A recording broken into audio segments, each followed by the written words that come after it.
Bueno, buenos días a todos. Bienvenidos al tercer día de la Universidad de Verano de Civismo. Espero que estén todos descansados y despiertos porque, bueno, hoy vamos a abordar el tema de la fiscalidad y competencia en España con este panel de lujo que tenemos a cargo de María Crespo y Albert Gibernau. María Crespo es profesora titular de Hacienda Pública en la Universidad de Alcalá de Henares e investigadora en la Fundación Civismo.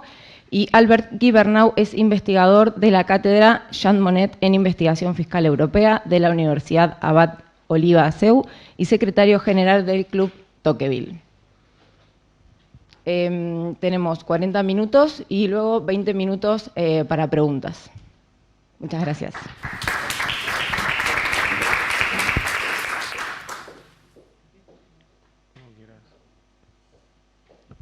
Bueno, muchas gracias.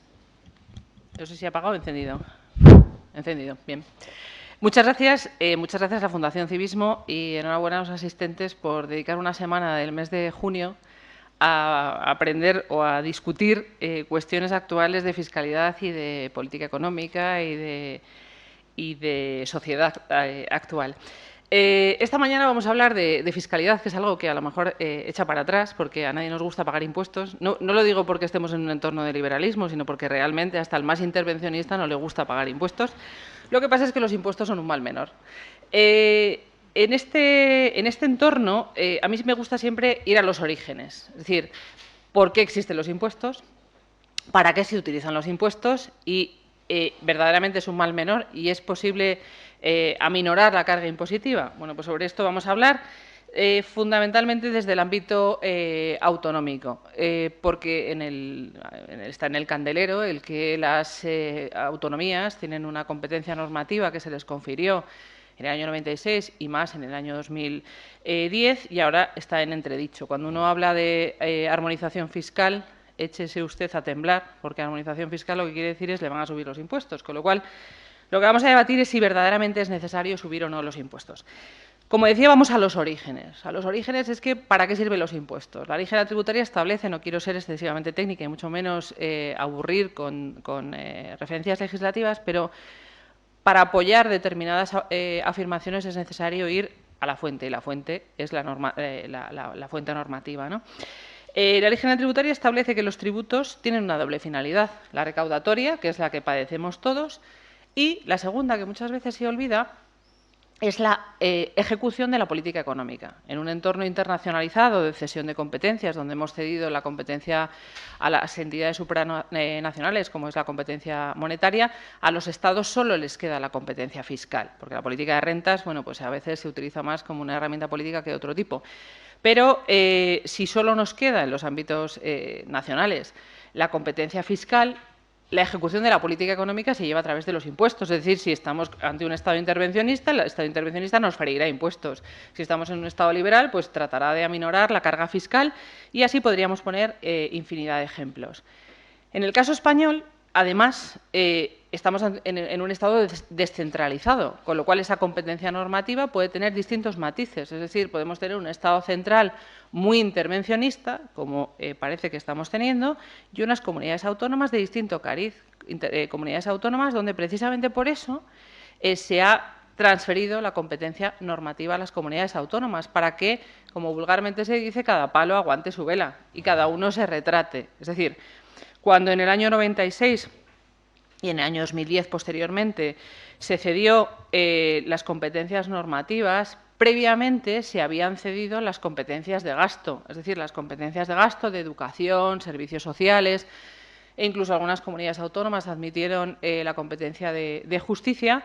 Se habían cedido estas competencias de gasto y el Estado central que dijo, bueno, vamos a hacer que las comunidades autónomas sean mayores de edad, porque si eternamente a la comunidad autónoma se le ha cedido el gasto, pero eternamente va a solicitar la financiación por parte del Estado central, ¿qué hacemos? Que sean menores de edad. Entonces, papá Estado dame, papá Estado financiame, yo soy la comunidad autónoma que frente a los ciudadanos me hago la foto de incremento de gasto en educación, en sanidad, etcétera, pero luego es el Estado central quien financia. Con lo cual, en el año 2010 se dijo, no solo se cede la competencia de recaudación, se fueron cediendo pues, en el impuesto de patrimonio, del que luego hablaremos, en el impuesto de sucesiones, del que luego hablaremos, se acabó cediendo el 50% del IRPF a las comunidades autónomas. Entonces, no solo se cedió la competencia recaudatoria, sino que, y esto fue muy importante, se cedió la competencia normativa.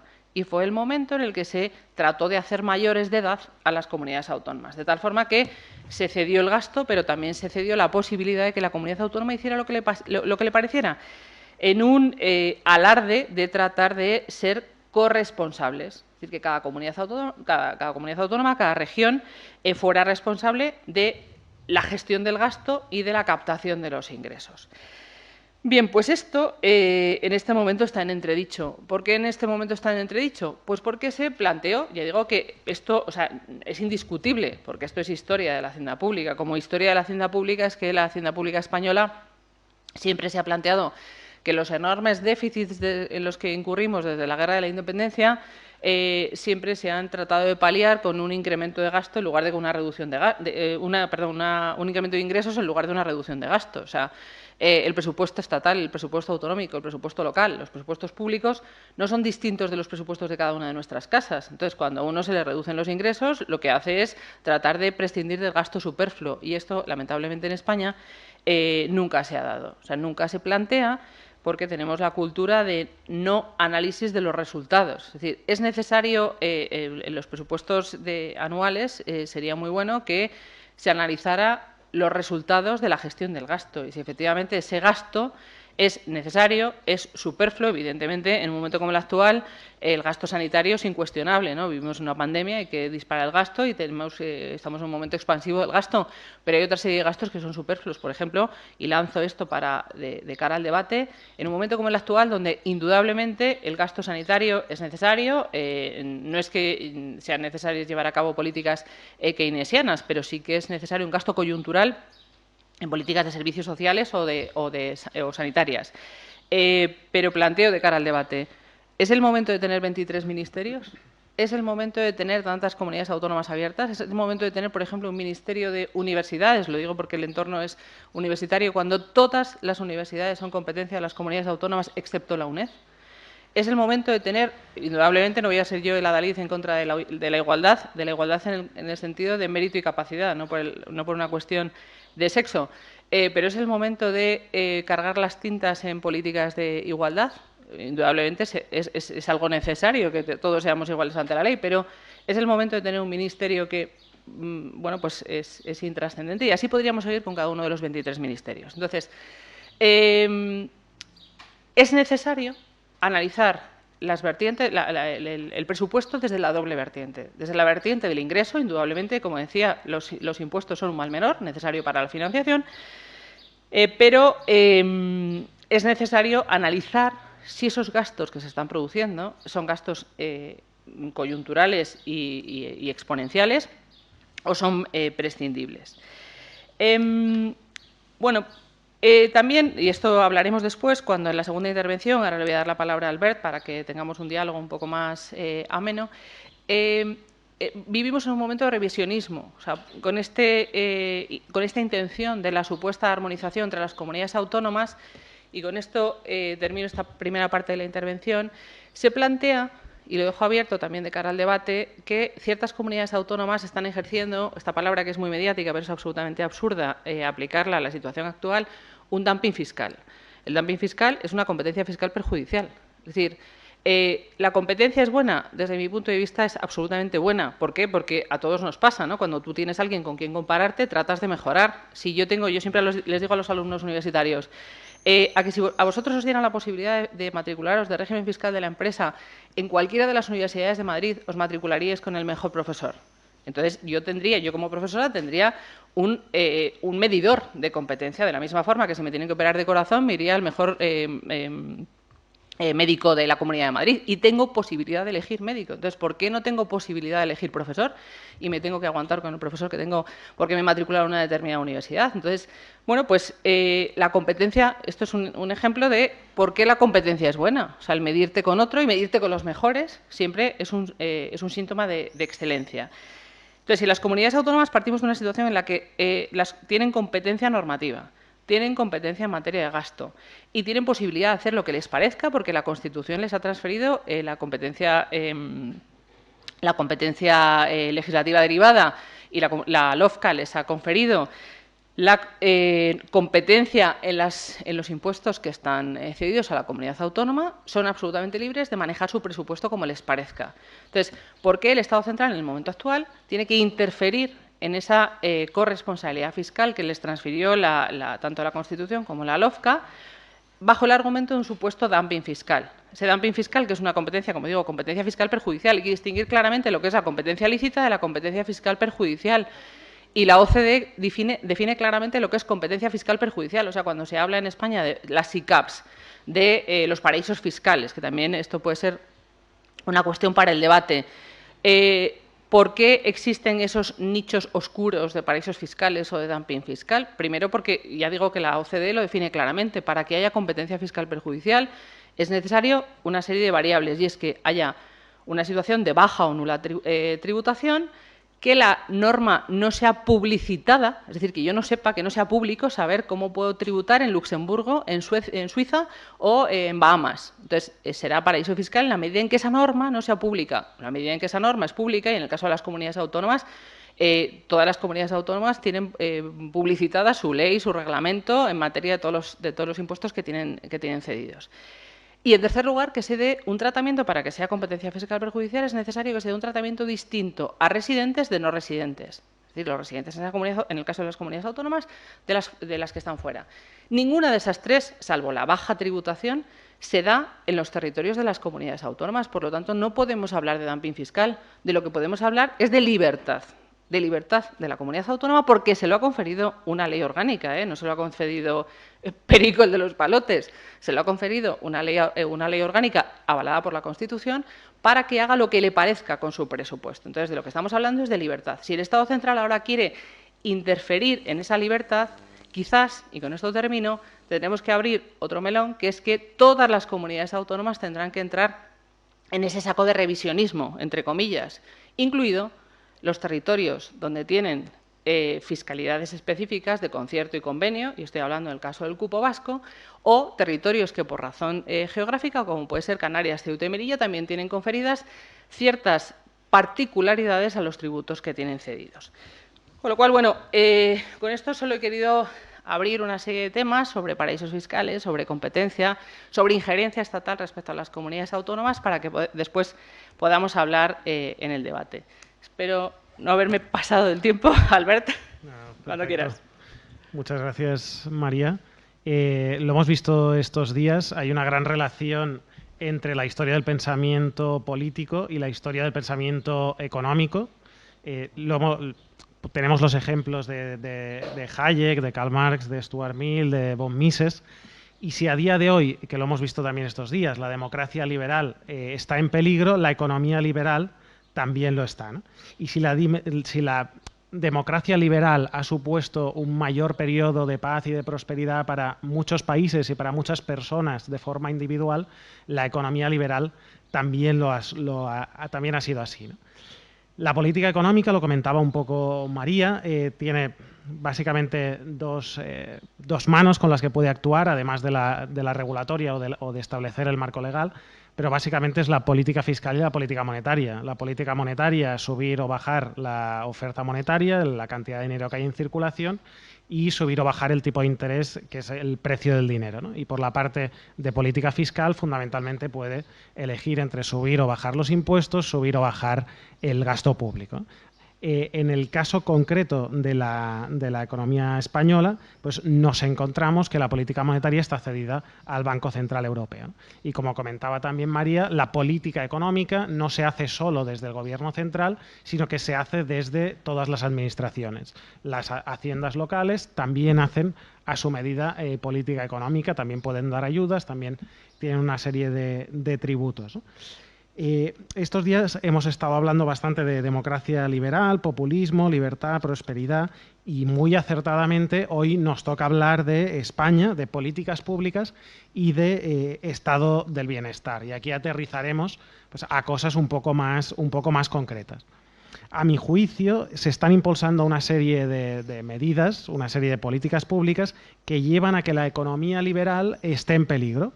Y un peligro que está muy ligado al populismo y al nacionalismo, que puede lastrar el estado del bienestar, puede lastrar el progreso de generaciones futuras y también puede lastrar la recuperación económica de la crisis derivada de la pandemia. No hemos de olvidar que esta crisis económica que vivimos hoy en día llega a España en un momento peor que en el momento en el que llegó la crisis económica de 2008. En el año 2008 la tasa de paro de la economía española era del 8%, cuando estalla la crisis del COVID la tasa de paro era del 13,6%. En el momento de la crisis de 2008 la deuda pública era del 40%, cuando estalla la del COVID era del 100%. Y el PIB nominal, o sea, la actividad económica, toda la producción de la economía, los servicios, por su nivel de precios, no recupera el valor del PIB nominal de 2008 hasta 2016, es decir, 8 años después. Lo cual nos lleva a pensar que si partimos de una base peor o de un punto de partida peor, la crisis que estamos viviendo acabará seguramente peor, ¿no?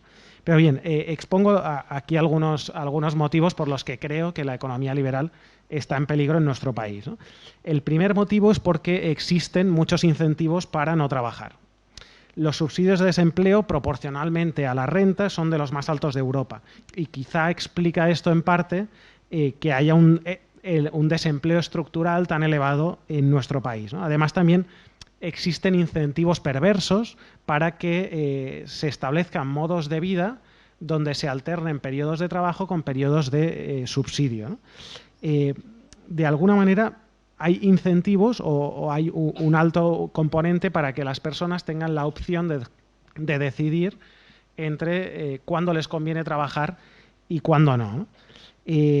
La elevada tasa de paro y el nulo aumento de los salarios también son un ejemplo de esta situación, ¿no?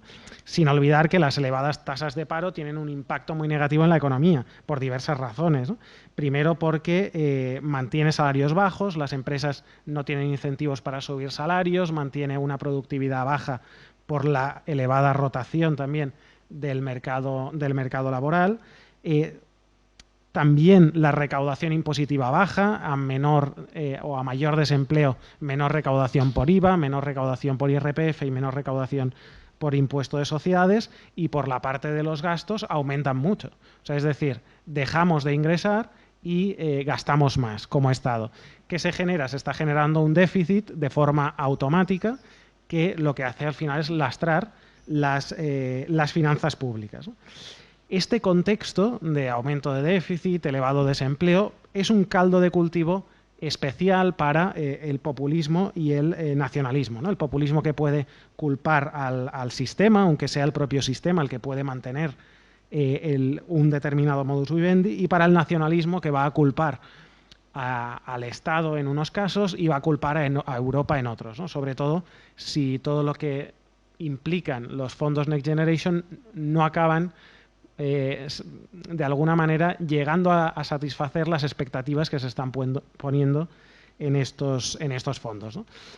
Otro segundo motivo para ver que la economía liberal está en peligro puede ser el mercado laboral dual, ¿no? O sea, es decir, este diseño del mercado laboral que impide que una parte de la sociedad tenga una estabilidad financiera que le permita elegir entre consumir y ahorrar, entre gastar y ahorrar, o que pueda hacerse un plan a medio y largo plazo a nivel vital, ¿no? O sea, es difícil que una persona que encadena contratos temporales pueda acceder a contratos indefinidos. Y de alguna manera se está creando un sistema laboral dual, donde hay dos mercados laborales, el de los temporales y el de los indefinidos. Y con una parte de la sociedad con empleo precario, lo que se obtiene es una sociedad muy adormecida, que está con pocas aspiraciones, preocupada únicamente por mantener el puesto de trabajo una vez finalice ese contrato temporal, o en qué lugar o qué puesto podrá obtener una vez finalice ese contrato temporal, ¿no?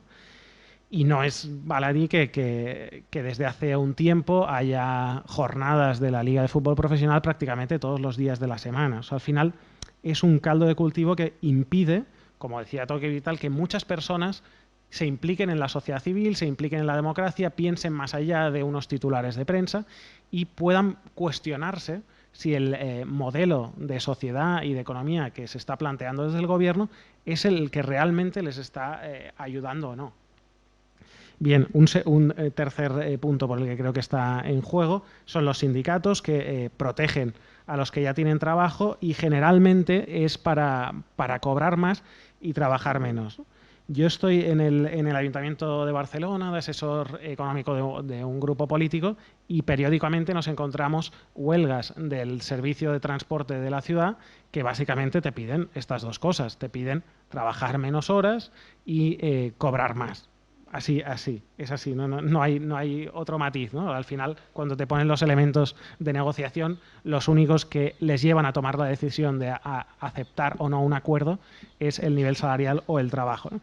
Ayer estaba hablando con la concejal de Comercio del Ayuntamiento de Barcelona y me estaba comentando una medida que va a generar, la idea es que genere 3.200 puestos de trabajo sobre liberalización de horarios comerciales en la ciudad, y los sindicatos están en contra.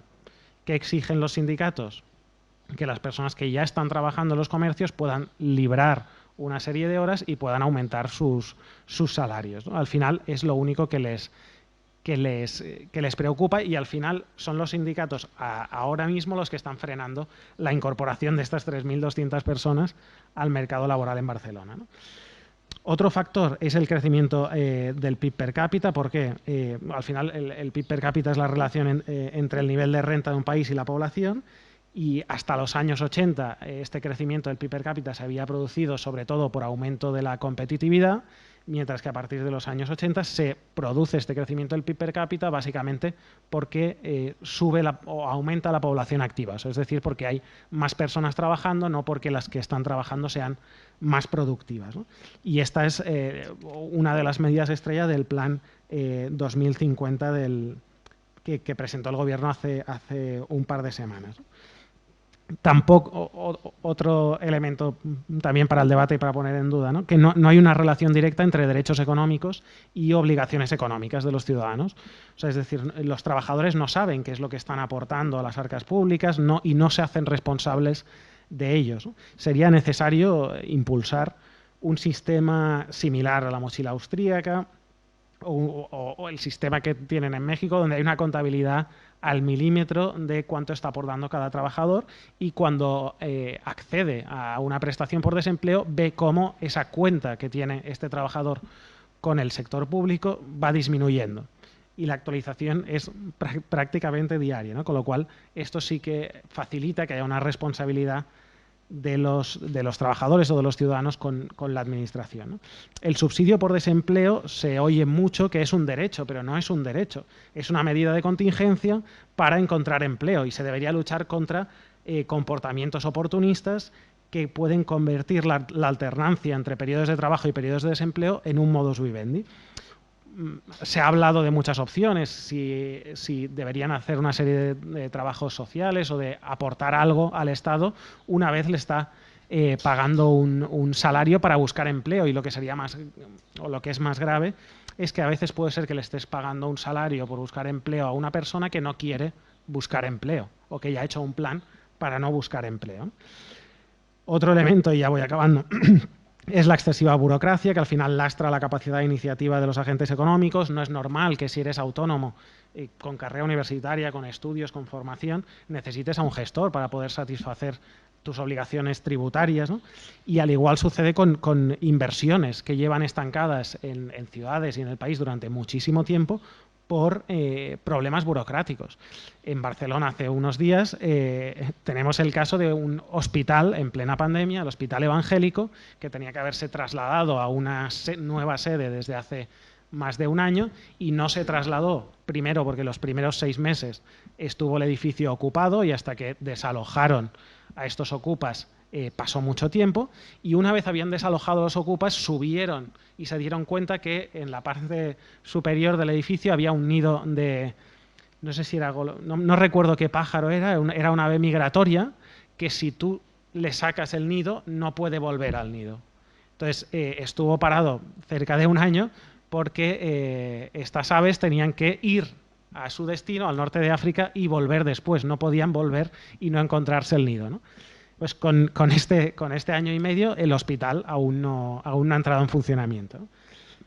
Y esto es burocracia. Sucede algo similar con la ampliación del aeropuerto de Barcelona, que son 1.700 millones de euros y muchos puestos de trabajo, que no se está avanzando porque hay una parte de ecologistas que no quieren que se dañe el delta del Llobregat y una parte de nacionalistas que no quieren que el Estado coja peso en Barcelona.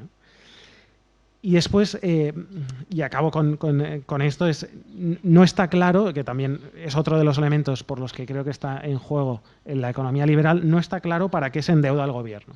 O sea, es decir, si el endeudamiento fuera para aumentar la productividad, para generar nuevos puestos de trabajo, para una transición económica, una transformación económica potente, perfecto, ¿no? Pero me temo que el gobierno está muchas veces pidiendo dinero, endeudándose, para pagar el funcionamiento ordinario del Estado. Si lo trasladamos al ámbito privado, es como si una empresa estuviera llamando a un banco para pedirle dinero para pagar el sueldo de sus trabajadores a final de mes. Seguramente el banco no le prestaría el dinero. Si esta empresa le pide dinero para invertir en maquinaria, en una nueva planta que le va a aumentar la productividad, la producción, la capacidad de ventas, etcétera, seguramente el banco prestará dinero, ¿no? En cambio, si es solo para pagar salarios, el banco difícilmente prestará dinero, ¿no? Y me detengo en algunos datos de Barcelona y creo que renunciaré a mi segunda intervención porque estamos casi fuera de tiempo, pero quería dar algunos ejemplos numéricos de Barcelona, ¿no? Para ilustrar cómo el populismo y el nacionalismo al final tiene un precio. Durante los últimos 30 años, la población de Barcelona ha crecido en 23.000 personas, mientras que la de Madrid ha crecido en 325.000, que son 14 veces más, ¿no? En lo que se refiere al número de parados, desde el inicio de la crisis del COVID, Barcelona ha aumentado un 36%, mientras que Madrid ha aumentado un 27%, casi 10 puntos menos, ¿no? El salario medio en Barcelona, y esto es un signo de decadencia, solo ha subido 2.600 euros en los últimos 10 años, lo que es un incremento del 9,2%, mientras que el IPC ha subido un 14%, con lo cual se está produciendo una pérdida de poder adquisitivo de los ciudadanos de Barcelona muy, muy notable. También la creación de empresas ha pasado de 10.000 anuales a cerca de 7.000, se perdió la sede de la Agencia Europea del Medicamento, la fusión bancaria más importante de la historia de España, de CaixaBank y Bankia, que debería haberse realizado en el registro mercantil de Barcelona, se acabó realizando en el registro mercantil de Valencia. O sea, y también, si vemos con oportunidades a nivel global, qué sucedió con el Brexit, es un tema que hemos impulsado bastante y hemos dado bastante guerra, y al final nos acabaron diciendo cuántas empresas del Brexit habían atraído y eran 11 pymes británicas, que en total no sumaban más de 120 trabajadores. Cuando pierdes oportunidades como esta, te das cuenta que realmente el populismo y el nacionalismo acaba teniendo un peso. O sea, es decir, que las preferencias electorales y la acción de los gobiernos no son inofensivas, no son inocuas, y tienen un impacto directo en la vida de las personas, ¿no? Y con esto acabo. Para que la democracia liberal funcione, es necesario que la economía liberal funcione, y para lograrlo es necesario que las personas tengan capacidad, o sea, tengan las opciones para y los incentivos para prosperar o para querer prosperar. Y lo distingo del bienestar material, que es importante o también es necesario, pero no es suficiente para defender de alguna manera que desde la economía liberal se puede ayudar a defender una democracia liberal fuerte que combata al populismo y el nacionalismo. O sea, es decir, no solo se defiende desde la política, sino que también se defiende desde la economía. Y ahora te doy el segundo turno. Yo renuncio a mi segundo turno porque me he extendido. Ahora seguimos hablando.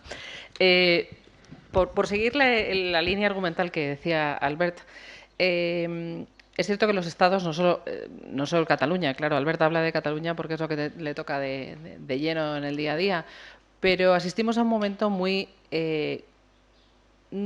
determinante. ¿Por qué? Porque la llegada de los fondos Next Generation puede ser una oportunidad si se aprovecha, o puede ser una oportunidad perdida si esos fondos se emplean en gasto completamente superfluo, como da la sensación que se va a producir. No quiero ser agorera, Pero la realidad es que tanto las comunidades autónomas como los ciudadanos deberíamos ser extraordinariamente beligerantes en cómo, cuándo y en qué se van a gastar esos fondos Next Generation. Porque es cierto que las pautas están diseñadas desde la Unión Europea, pero se puede gastar en una digitalización absurda que no sirva para nada o en la modernización de las administraciones públicas y de las empresas. Con lo cual, van a ser unos meses los próximos de absoluta política keynesiana, porque no hay otra, o sea, porque los fondos está previsto que se inviertan y llegarán a las arcas públicas, pero habrá que ser muy cauto en qué y en cómo se gasta. Esto lo digo al hilo de la referencia que hacía Alberta a cómo se despilfarran y en ocasiones, bueno, con aquella referencia que hacía aquel ministro de que el dinero público no es de nadie, pues puede ser que la política económica se lleve a cabo en los próximos meses de esta forma. Y la segunda cuestión a la que hacía referencia Albert es la deslocalización de las empresas. Podemos asistir en los próximos meses a una deslocalización clara de empresas internacionales. Es público que hay una intención por parte de la OCDE de establecer un tipo mínimo del impuesto sobre sociedades del 15%, fundamentalmente a las empresas tecnológicas. Claro, el establecer un tipo mínimo del 15%, ¿qué hace? Que probablemente la mercería debajo de nuestra casa no se pueda deslocalizar a Bahamas, pero un Google se deslocalizará y evidentemente hará lo posible por situarse en aquellos territorios donde no les aplique el 15% de tipo mínimo del impuesto sobre sociedades. Esto es muy populista, es admitido pues, por aquellas personas del tipo de las que están en contra de que la selección española se les vacune porque gane mucho dinero, ¿no? Entonces aquellos que tienen ese paradigma de forma de actuación consideran que muy bien, que las tecnológicas cuanto más paguen mejor, pero es completamente absurdo porque aquellas empresas multinacionales que tienen poder para localizarse en aquellos territorios donde pagarán menos impuestos es lo que harán, y esto es ponerle puertas al campo y es completamente absurdo. Con lo cual, incrementar la presión fiscal, primero, no sirve para nada, y en segundo lugar, incrementar la presión fiscal sobre aquellos que tienen poder de deslocalización es muy peligroso. Lo hemos visto en el caso catalán, que tardaron medio minuto en deslocalizarse Planeta o las grandes empresas y salir de Cataluña por piernas en el momento en el que vieron que podía haber un atisbo de independencia real, y lo mismo ocurrirá en el ámbito internacional. Por lo tanto, asistimos a un momento bastante complicado en lo que se refiere a intervencionismo. Y además hay un mantra internacional donde lo que se vende es que por aquello de una malentendida justicia distributiva, donde evidentemente tiene que contribuir más aquel que más capacidad económica tiene, pero también hay que tener en cuenta que no solo prevalece en el ámbito fiscal el principio de capacidad económica, sino que el principio de beneficio también hay que tenerlo en cuenta. No lo aplicamos porque no es posible, pero el contribuir en la medida en la que yo obtenga ciertos recursos de ese Estado también hay que tenerlo en cuenta en el diseño de la política económica. Por lo tanto, bueno, pues asistimos a un momento complicado. Y en lo que se refería, Albert, al mercado de trabajo español, a nadie se le escapa que los españoles somos muy caros. Somos muy caros no porque tengamos unos sueldos altísimos, todo lo contrario, tenemos probablemente los sueldos de la mediana para abajo de los países de la OCDE.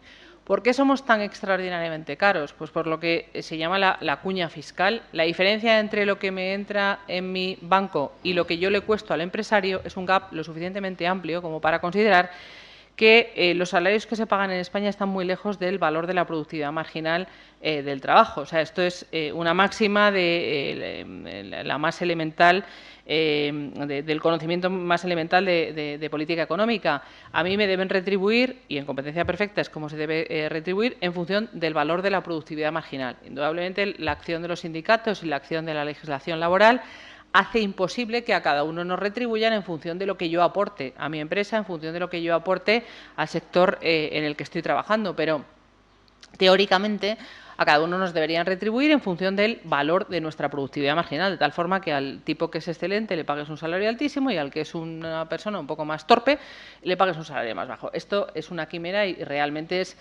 francamente difícil en el entorno laboral en el que nos encontramos llevarlo a cabo.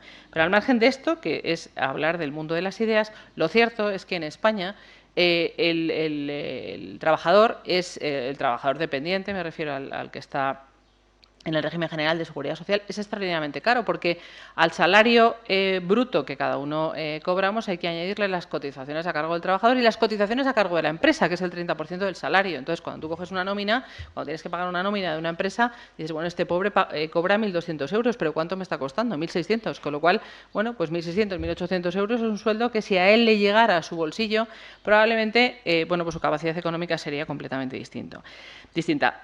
Así que vivimos en un circo de dos pistas donde el español cada vez está más empobrecido, el español cada vez es más caro y además vivimos en un entorno de solidaridad interregional. Es decir, las cotizaciones, la seguridad social se financia a través de un sistema de reparto, no de capitalización, y esto es lo que lleva a que por los desajustes en la pirámide poblacional y los desajustes, sobre todo, en niveles de desempleo altos en determinados momentos, hace que la caja de las pensiones esté completamente quebrada. Así que eso es un debate que no vamos a entrar ahora, si queréis luego hablamos en el debate, pero hay que afrontar y hay que afrontar con realidad y además con un horizonte temporal lo suficientemente amplio como para saber qué va a pasar dentro de 15 o 20 años. Le atribuyen a Churchill una frase que dice que la diferencia entre un estadista y un político es que el estadista piensa en las próximas generaciones y el político en las próximas elecciones. Entonces, si tuviéramos más estadistas y menos políticos, pues probablemente el tema de las pensiones se resolvería. Y solo se puede resolver desde la perspectiva del largo plazo. Entonces, es cierto que los españoles somos caros, es cierto que los españoles tenemos unos salarios a veces de ruina, es cierto que el empobrecimiento de las clases medias cada vez es mayor, pero este debate hay que afrontarlo. Si somos caros y, sin embargo, cobramos salarios bajos, habrá que afrontar el tema de la solidaridad interregional de alguna forma y probablemente la forma, hacía referencia Alberta a ello, no sé si es la mochila austriaca o volver a un sistema mixto de capitalización y reparto, porque la realidad es que en el medio plazo y mucho más ahora que se están empezando a jubilar o que en 10 años estarán jubilados todos los que nacieron en el baby boom, vamos a tener un problema de quiebra importante. Y por volver al tema fiscal, las comunidades autónomas tienen transferidos dos impuestos que están en el debate actual y que lamentablemente en los próximos meses van a estar en entredicho, que son el impuesto sobre el patrimonio y el impuesto sobre sucesiones y donaciones. El impuesto sobre el patrimonio ha sido la cenicienta de las comunidades autónomas, donde está cedido a las comunidades autónomas. Hay que tener claro que estos impuestos son impuestos estatales, es decir, están aprobados por una ley estatal, por lo tanto la competencia es estatal. Lo que ocurre es que la LOFCA les transfirió la competencia, una competencia bastante importante, tanto normativa como de recaudación. Pero en la génesis del impuesto sobre el patrimonio, cuando el impuesto sobre el patrimonio se plantea en el libro verde de los pactos de la Moncloa, se plantea como un impuesto de control. Es decir, no se pretendía que el impuesto sobre el patrimonio recaudara absolutamente ni un solo, entonces, pesetas, porque lo que se pretendía simplemente es que se controlara si la renta que declara un individuo en el IRPF es coherente con el patrimonio que va atesorando a lo largo de los años, de tal forma que se declarara la realidad del patrimonio que tuviera cada una de las personas físicas, porque el impuesto sobre el patrimonio es un impuesto individual, a pesar de que el sujeto pasivo esté en una unidad familiar, incluso en gananciales, pero declarara la realidad de su patrimonio y se viera si hay cierta coherencia entre la renta que ha percibido a lo largo de los años y el patrimonio declarado. ¿Qué ocurrió? En ese entorno os podéis imaginar que el entorno político no era el más amable y las presiones políticas, como siempre ocurre en estas cosas, hicieron que el impuesto se estableciera y naciera como un impuesto progresivo.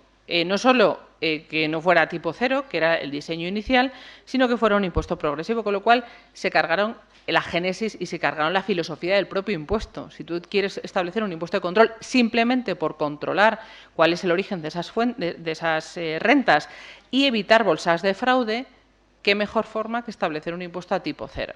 Como nació como un impuesto progresivo, en el momento actual estamos como estamos. Hay una bolsa de fraude importante, hay cantidad de sujetos que estarían obligados a presentar declaración del impuesto sobre el patrimonio y no lo hacen, no hay cruce de datos entre comunidades autónomas y el Estado central ha visto que es la gallina de los huevos de oro revitalizar el impuesto sobre el patrimonio y establecer un tipo común a todas las comunidades autónomas porque, claro, el que el Estado central juegue con estos dos impuestos, el impuesto de sucesiones y patrimonio, es muy alentador. ¿Por qué? Porque el que da la cara frente al ciudadano es la comunidad autónoma y, sin embargo, quien recauda o quien ve que se pueden ver aliviadas sus cuentas públicas es el Estado central.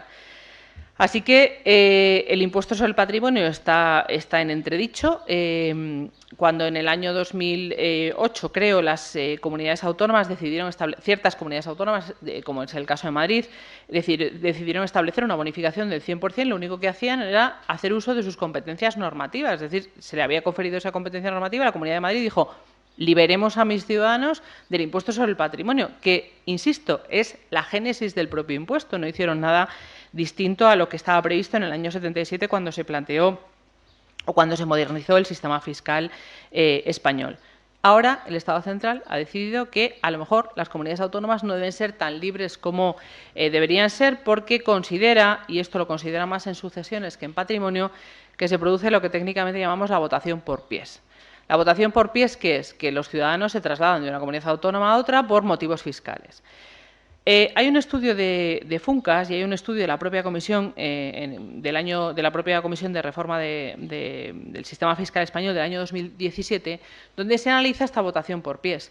Y se ve cómo, efectivamente, hay muchos ciudadanos que se trasladan, hablo de Madrid porque es donde estamos y es donde, bueno, pues donde nos afecta, hay muchos ciudadanos que se trasladan a la Comunidad de Madrid, pero no exclusivamente por motivos fiscales.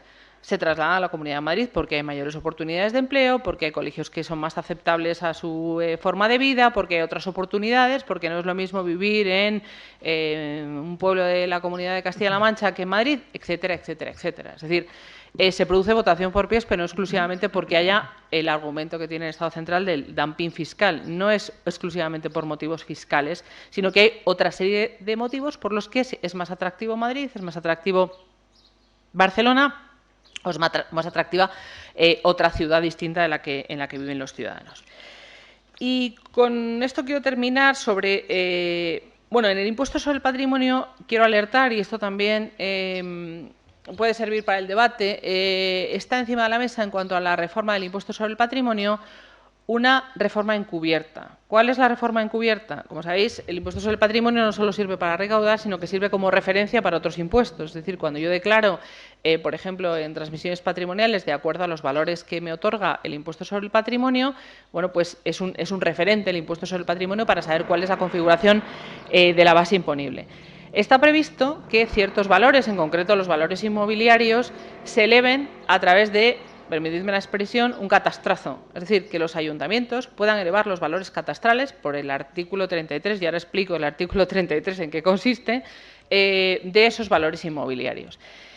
Me parece que la elevación de esos valores inmobiliarios, claro, es una potestad de los ayuntamientos y cada ayuntamiento hará lo que le parezca, pero la determinación del valor de los inmuebles en función de la situación en la que está, de si ha sido renovado o no, de lo que quieren denominar como valor de mercado, otorga una potestad a los ayuntamientos para elevar enormemente los valores catastrales de esos inmuebles y, por ende, que los ciudadanos tengamos que pagar valores enormes en el impuesto sobre el patrimonio. Entonces, podemos encontrarnos con una situación en la que el impuesto como tal no se modifique, los tipos de gravamen no se modifiquen, la base no se modifique, pero realmente por la vía de la elevación de los valores catastrales, y esto no es la primera vez que ocurre, puede producirse una elevación de la presión fiscal enorme.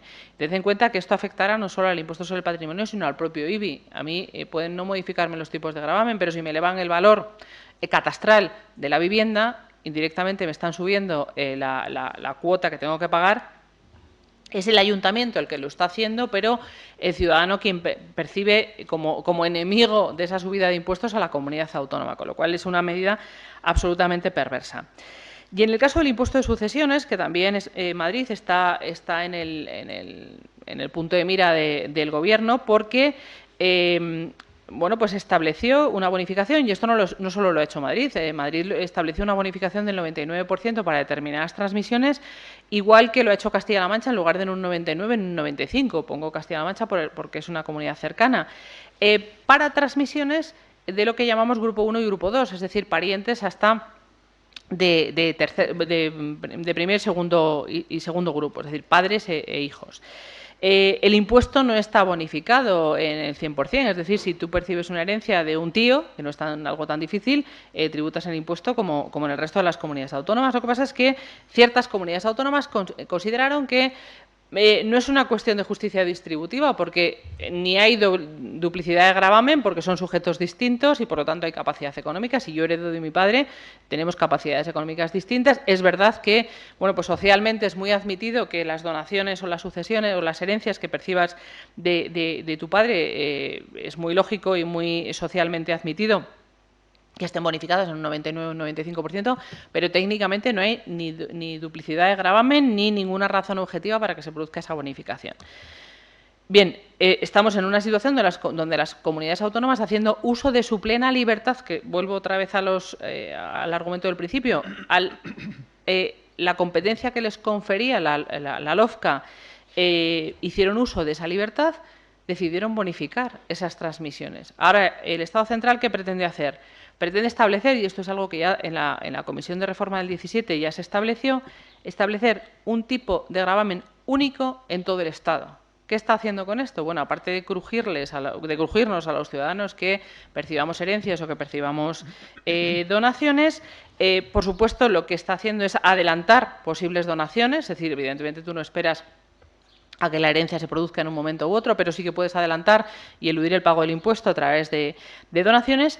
Y lo que está haciendo es enfrentar a las comunidades autónomas con sus ciudadanos, porque si establece un tipo único para todo el Estado y lo que hace es elevar, bajo la vía de la supuesta armonización fiscal, la carga fiscal de las comunidades autónomas, pues lo que está haciendo es desandando el camino que habíamos iniciado en el año 96. Con lo cual, las comunidades autónomas se encuentran con una situación en la que tienen transferidos todos los gastos y en el momento actual sanidad es un gasto absolutamente expandido y servicios sociales exactamente lo mismo, pero sin embargo se les está rescatando, se les está reduciendo, se les está eliminando esa competencia normativa. Con lo cual estamos en un momento un tanto, permitidme la expresión, esquizofrénico, porque se ha transferido todo el gasto y, sin embargo, se les está intentando eliminar todas las competencias normativas para que puedan hacer uso de esa corresponsabilidad fiscal que estaba prevista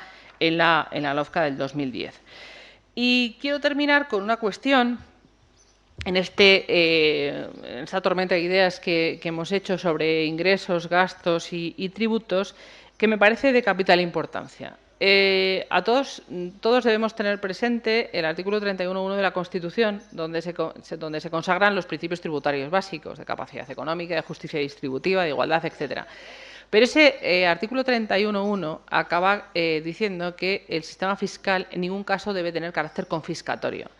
En el momento actual estamos en una situación donde claramente el sistema fiscal es confiscatorio, ya no solo porque en determinadas comunidades autónomas el tipo de gravamen marginal pase del 56%, donde claramente es un carácter, asistimos a una situación confiscatoria de la recaudación del IRPF, sino porque si uno, y este es un análisis que os dejo para el debate, para que le deis vueltas a lo largo de estos días y en el futuro para aquellos que quieran investigar, si nosotros tomamos como referencia una familia tipo con una renta media, con 2 hijos, bueno, pues unos ingresos de 40.000 euros por cónyuge, etcétera, analizad todos los tributos que tiene que soportar: IRPF, IVA, IBI, transmisiones patrimoniales, impuestos especiales, que es un tema que no hemos tratado.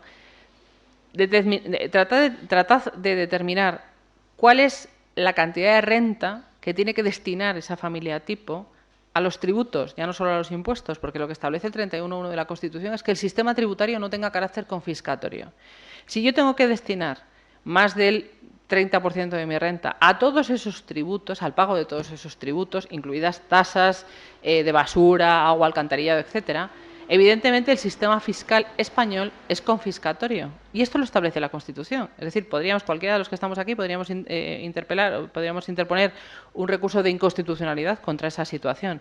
La realidad es que los españoles, bueno, pues somos resilientes y aguantamos con las cargas fiscales que nos establezcan. Pero claramente, hoy en día, y esto es indiscutible, el sistema fiscal español es claramente confiscatorio. Con lo cual, volvamos a la génesis de lo que establece la Ley General Tributaria como la finalidad de los tributos.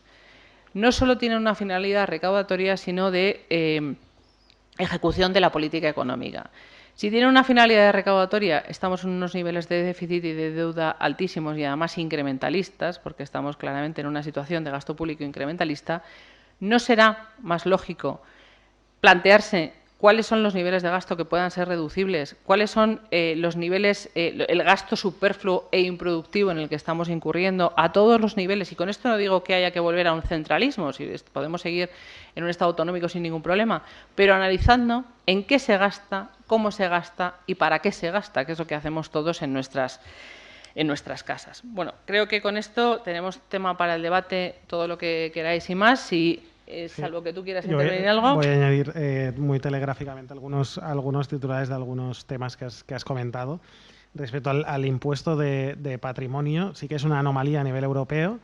No se entiende que se grave la acumulación de riqueza, o sea, sí que en otros países se grava el aumento o el incremento anual de la riqueza, pero no la acumulación de riqueza, ¿no?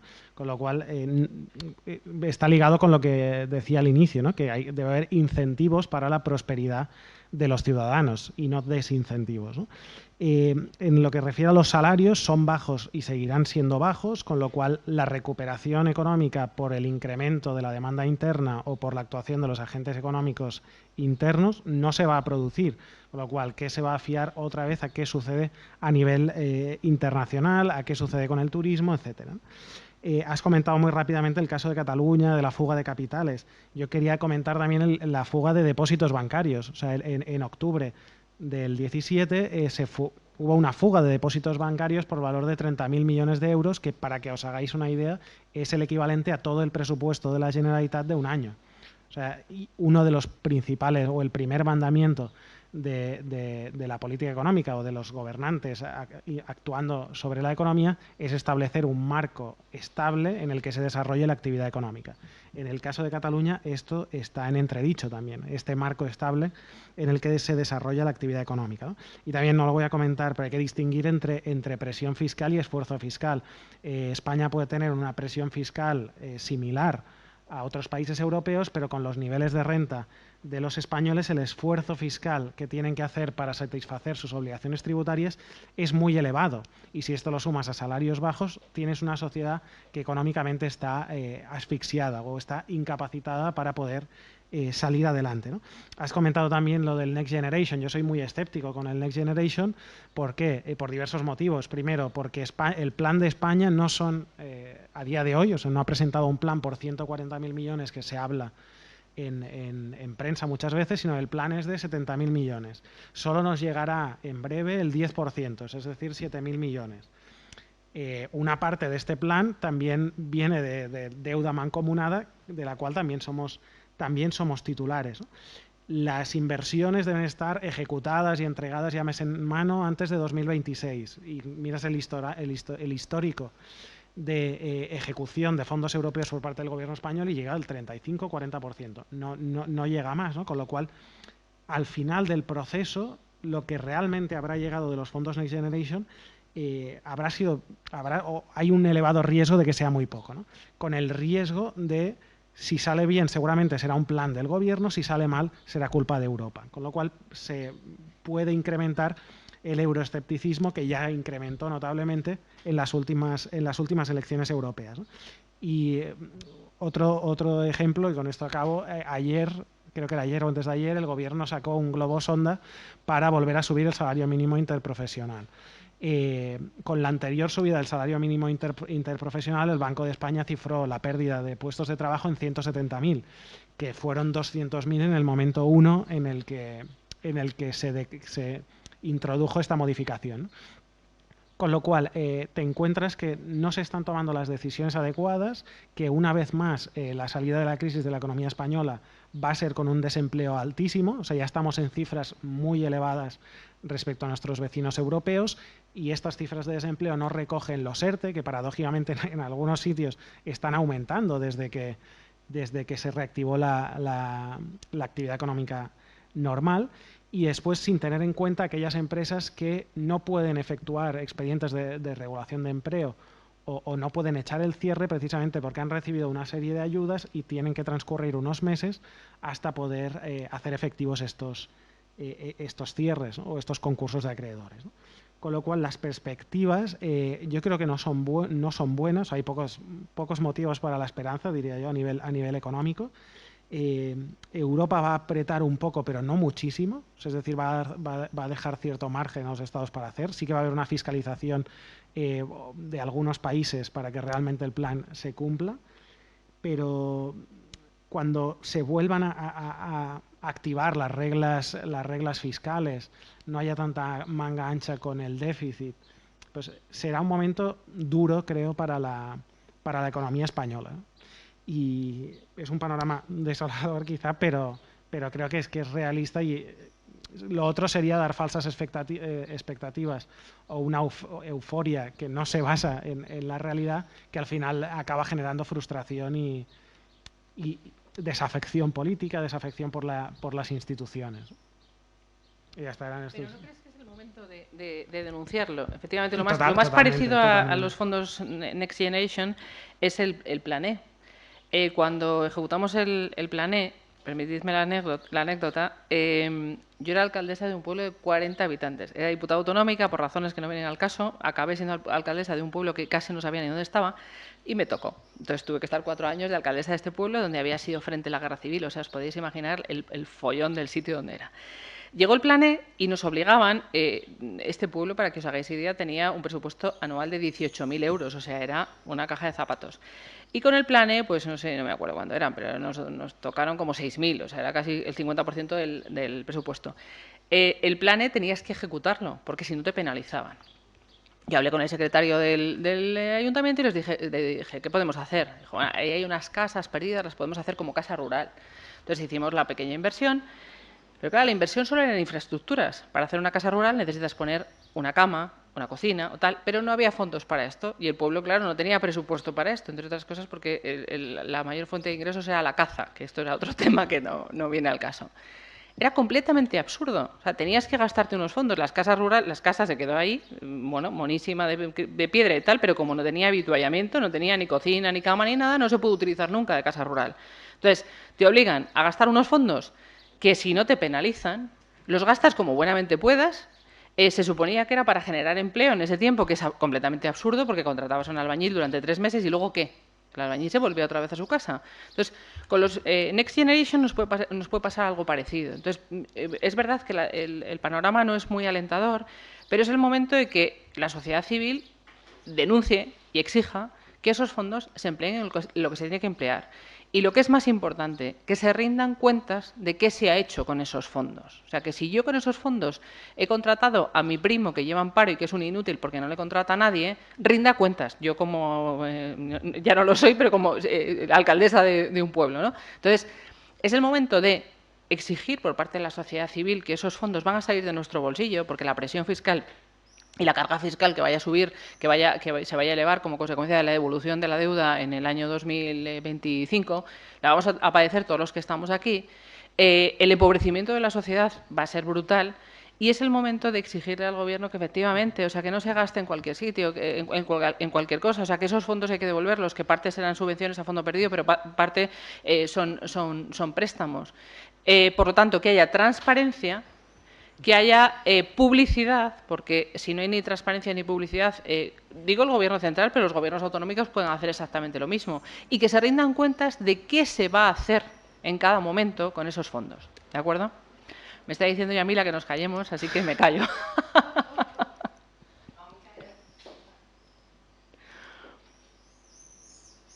Supongo que empezamos el debate, ¿no?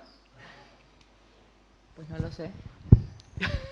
Muchas gracias María y Albert, bueno, por venir, por su tiempo y por compartir la experiencia y conocimientos con nosotros.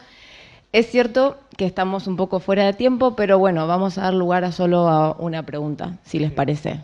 O si queréis agrupar una o dos claro. y solo hacemos una ronda de respuestas y ya está. Exacto. ¿Preguntas? Bueno, en primer lugar, muchas gracias por la ponencia. La verdad es que ha dado bastante que pensar. Y bueno, hay un asunto, a mí en particular, que me da bastante miedo de los estados. Bueno, podemos hablar de España, pero en general ocurre con bastantes estados potentes, que es la dependencia a la deuda. Bueno, a pedir prestado porque sí, que, bueno, como ha mencionado Albert, ocurre que, bueno, si eso va respaldado por algún tipo de ahorro o productividad, pues bueno, está bien, porque en el fondo lo vas a acabar pagando, pero si lo repagas con deuda, entonces puedes entrar en algún tipo de círculo vicioso, que es ahí donde entra mi pregunta, que no solo puede afectar a España, sino a otros, otros estados como Estados Unidos o, bueno, te vas a cualquiera y en general ves que la deuda del PIB es bastante alta, te das cuenta de que tu país está hipotecado. Entonces, en ese sentido, quería preguntar si en el momento en el que se puede llegar a romper esa cadena, cuando se haga un impago o no se te dé ese fondo para repagar esa deuda, ¿podremos entrar en algún tipo de crisis de deuda?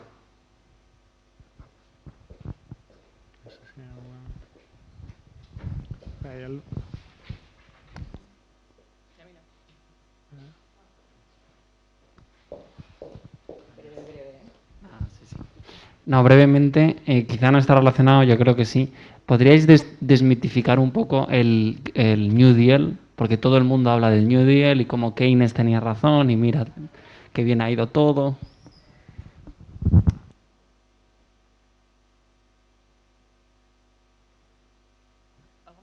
No, si quieres. Muy brevemente.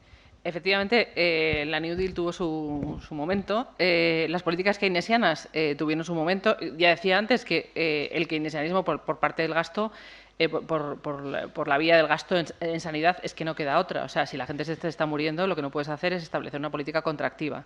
Ahora, ¿por qué es necesario el incremento del gasto en sanidad? Porque estamos en una situación pandémica sanitaria extrema. De ahí a que la política keynesiana se tenga que llevar a cabo en todas las áreas de todos los países, hay un abismo. Entonces, claro, y lo uno con la pregunta que hacías tú, evidentemente la generación de deuda compromete generaciones futuras. Compromete generaciones futuras, ¿por qué? Porque si yo emito deuda pública hoy y no tengo patrimonio para vender, o sea, no puedo acudir nada más que a emisiones de deuda, subida de impuestos y a venta de patrimonio. En el caso español ya no se pueden llevar a cabo más privatizaciones porque no tenemos patrimonio que vender. Y la despatrimonialización del Estado español y de las comunidades autónomas es evidente. No tenemos más que vender, no tenemos empresas públicas que vender, con lo cual dejamos de lado. Si no tengo con qué financiar la deuda pública, la puedo financiar vía crecimiento, pero es que estamos en una situación donde se ve que el crecimiento no va a ser expansivo durante los próximos meses, durante los próximos años, porque los países van a una vía, a una tendencia de poco crecimiento, de ritmo bastante lento. Así que estamos comprometiendo a generaciones futuras por la vía de mayores impuestos o por la vía de menores prestaciones. Como nadie quiere acometer esa situación, porque esto daría para otro debate, la reforma de las administraciones públicas, y desde mi punto de vista la reforma de las administraciones públicas, igual que la reconversión industrial la hizo un gobierno de izquierdas, solo la puede hacer un gobierno de izquierdas, sobre todo por comprar paz social. Entonces, la reforma de las administraciones públicas es una asignatura pendiente muy importante en el sentido de saber si verdaderamente ese puesto es necesario o no, si esa persona está rindiendo en términos de competitividad como el mercado o no, si es necesario unir administraciones o no. O sea, hay que hacer una reforma de la administración pública muy importante, de forma que se reduzca el gasto público. Así que probablemente lo único que nos queda es esperar a que esto, si encima la situación no es inflacionaria, como estemos en una situación inflacionaria como le está pasando a Estados Unidos, ya sí que nos podemos morir. El futuro lo estamos comprometiendo hoy. Por eso digo que, aunque sin ánimo de ser catastrofista, es el momento de que exijamos responsabilidades a los gobernantes hoy para que no comprometan el futuro de los próximos años. Muchas gracias. Solo complementar. Respecto al New Deal, me sumo a lo que ha dicho María. Sobre la deuda, estos próximos años veremos qué sucede con todas estas empresas, si son capaces de devolver los préstamos, también con las familias. Veremos si la crisis económica se transforma en una crisis financiera, es decir, si toda esta deuda, estos impagos pasan al sector financiero o no, si el sector financiero, que ha tenido una transformación muy potente, también impulsada desde Europa estos últimos años, es fuerte y resistente, o si por el contrario esta deuda o esta crisis financiera se acaba transformando en una crisis de deuda o una crisis de deuda soberana, ¿no? Aquí sí que quiero decir que el papel del Banco Central Europeo durante esta crisis que estamos viviendo del COVID ha sido muy bueno, ha sido muy positivo. Es el que ha mantenido o que ha permitido mantener una financiación de la deuda pública de muchos países relativamente baja. De hecho, durante un breve periodo de tiempo durante esta crisis, la prima de riesgo de la deuda pública o del bono español a 10 años estuvo por debajo del tipo de interés alemán, es decir, que era más cara la deuda alemana que la deuda española. Y sobre el nivel de deuda, al final es un indicador, deuda pública sobre el PIB, que tú lo puedes reducir o reduciendo deuda o aumentando la actividad económica. Las perspectivas del incremento de actividad económica son complicadas y también las perspectivas de endeudamiento son potentes. También viendo lo que nos espera con las pensiones, con todo el mantenimiento del estado del bienestar, ¿no? En el caso del Banco Central Europeo, las compras de deuda han incrementado muchísimo. Los activos del Banco Central Europeo han pasado de ser prácticamente el 40% a ser el 60% del PIB de la eurozona, y también te indica en las compras mensuales de deuda a qué países están prestando más atención y a cuáles menos, ¿no? Y a mí me ha sorprendido que en más de una ocasión el país que más fondos está recibiendo o más deuda está vendiendo al Banco Central Europeo es Francia. Es decir, recuerdo hace unos meses, en julio, creo, si no recuerdo mal, o en julio, prácticamente el 42% de la compra de activos por parte del Banco Central Europeo fue a Francia. Y contra lo que puede ser intuitivo, a Italia, que le correspondería el 17 por su peso relativo en el PIB, estaba comprándole solo el 11. Es decir, que de alguna manera la crisis va a afectar mucho más a la economía, yo creo, francesa y española, que no tanto a la italiana. La italiana tiene mucha más fuerza, mucho más tejido industrial, mucha más vinculación con Alemania que no Francia y España. Y Francia también tiene un problema muy potente con su estado del bienestar, ¿no? Lo cual aquí hay muchos elementos en juego. La crisis financiera, si existe o no, si esta se traslada al sector público, qué sucede con nuestros niveles de deuda y cuál es la política del Banco Central Europeo. Lo que va diciendo el Banco Central Europeo es que la política monetaria expansiva va a seguir durante todo el tiempo que sea necesario, ¿no? Y Lagarde emulaba un poco a Draghi con estas afirmaciones, ¿no? Con lo cual, habrá que ver qué sucede por la vertiente de política fiscal. La política monetaria yo creo que va a ser similar, no se pueden bajar más los tipos de interés, y aquí la Reserva Federal Americana ha jugado mucho mejor, o sea, es decir, subió los tipos de interés del precio del dinero unos meses antes de la crisis financiera, también para poder tener la herramienta y poder utilizarlo. En cambio, el Banco Central Europeo no ha podido cambiar el tipo de interés. Pero bueno, ya está. Vale, bueno, nuevamente muchas gracias María y Albert. Nos hemos quedado sin tiempo, así que bueno, 20 minutos y volvemos.